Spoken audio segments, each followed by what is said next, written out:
Hello, this is latest iteration on Revolver divide by 4 design. In this design I included a bushing to ensure free rotation of the main drum.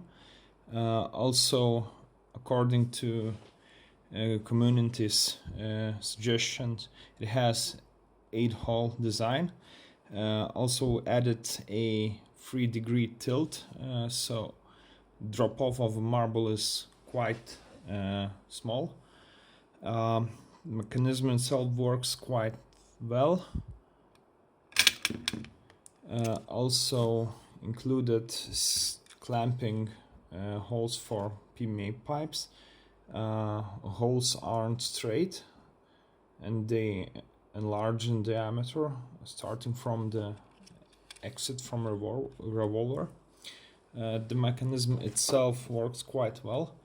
Also, I didn't see any over-rotation on the course of testing, though I didn't test that much because I just finished it.